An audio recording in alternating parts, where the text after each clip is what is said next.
Hello， 大家好。这2、3年大家一直在问我们厨房里面用的是什么那个菜板，今天就跟大家分享一下。我们厨房里面是用的这种松木，啊，这个木头呢其实很适合商用。是不是木头没好适合的那个？哎，我农村不适合，我农村的灶门前这边在考虑用这么大的菜灯不适宜。对，我们这个菜板，就是它的厚度的话有10多公分的，有20公分的，但是它这个重量是非常重的。这个我估计是40斤，这个大概有60斤，所以就不是很适合家庭里面用。还有一个就是这个的话，长时间不用，我说的长时间是1天2天不用，它就会发霉。看到吗？这个青色的就是发了霉的。还有再一个就是容易开裂，有这个裂痕，这样子看到这个地方。所以这个菜板大家看见是很好看的，这一面你看又大，花纹又好，但是非常不适合家用，因为你试想一下，有哪个家庭妇女能够抱得动60斤的砧板放来放去了，是吧？还有一个这个需要长时间，就是使用次数要增加，比如说一天到晚都在用，它就没有那么容易发这种霉。如果你是一日做3餐饭菜的话，你其中停了1天，第2天的话就会发这种霉，所以机动性不强，还有一个实用性不高。但是说在我们专业厨房里面就是实用。这个跟菜灯的花纹比较好看，嘎。对，圆的。哎，这个花纹有点好看，像那个八星一样。这种菜板在四川基本上很难买。我买这2个菜板从广东买回来，买才花了不到200块，运费就去了200多。好，下面我来跟大家分享，就像菜板怎么样去保养，是不是有没有盐巴的？有。干嘛？我包这个轻点的嘛。就包那颗的感觉。包颗的啊。要这年纪大点包轻点的，年纪轻轻的就包重点的。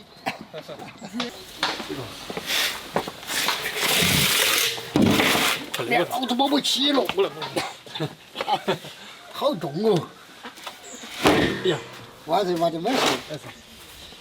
好，现在我们准备下一步，这2个菜呢就是放到这个盆里面，下一步加盐进去，加盐水泡个2、3天吧。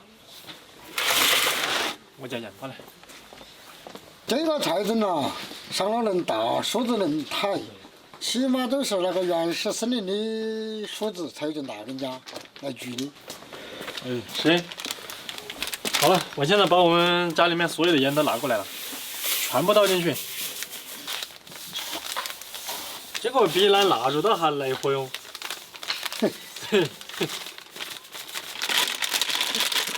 好，可以了。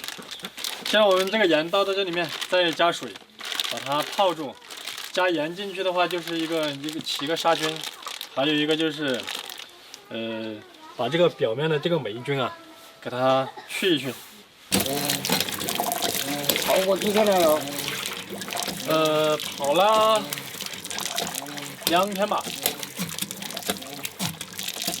泡2天3天就可以。哦，可以。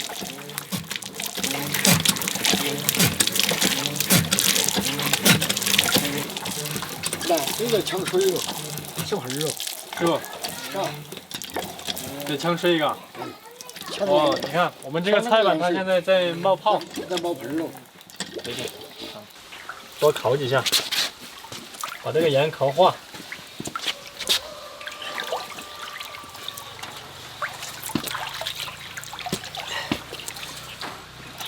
好了，今天我们这个菜板已经泡了3天了，现在我来把它捞出来，把它晾一下，晾完之后就还剩最后一步。哎呦，这个泡了水的菜板，我估计有70、80斤。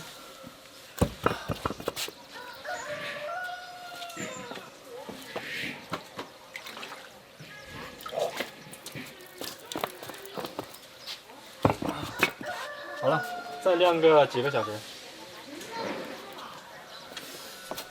这个菜板我们已经泡了3天了，现在我把它拿起来晾了几个小时，它要晾干了。现在我就准备把它进行下一步，但是下一步之前，我教你们认一下这个菜板。你看，这个圈数越多的话，就说明这个菜板的质量就越硬，然后切什么剁什么就不会说把这个剁烂剁伤。我们再看一下这个，这个的话它圈圈就比较少，比较少的话就说明这个就要比这个要软一点。如果圈少的话，就说明那个年龄就短点噻。年龄没有这个大。这个这个菜板的年纪大概是70岁，70年。这个我估计要只有30多年吧，我没数，大概是30多年，因为这个有70多圈。哦对，刚才是帮我烧火嘛，我捡点油。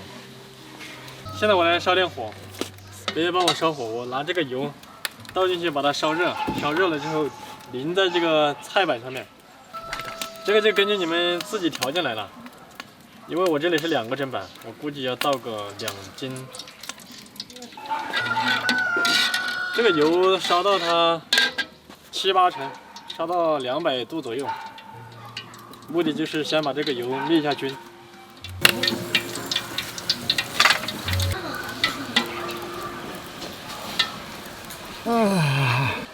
好了，我们这个油差不多可以了。我来端下来。快点了嘛，温柔快点了。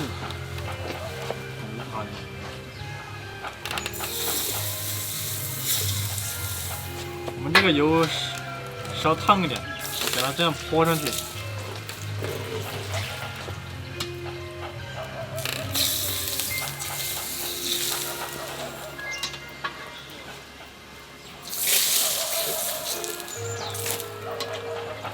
这个就是宽油菜板，这样子保养一下的话，它就不会发霉。用这个刷子给它刷均匀一点。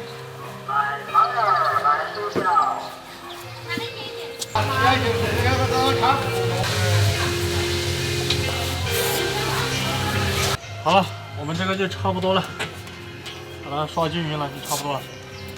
剩下的油的话，可以以后洗完砧板之后再用它烧热了，再这样子淋上去，多保养几次。这个油保养了之后，千万不要用洗洁精去洗，可以用热水把它洗一下。如果你用了洗洁精去洗的话，这个油相当于浪费了，就没有保养到位。好了，本期视频就到这里了，拜拜。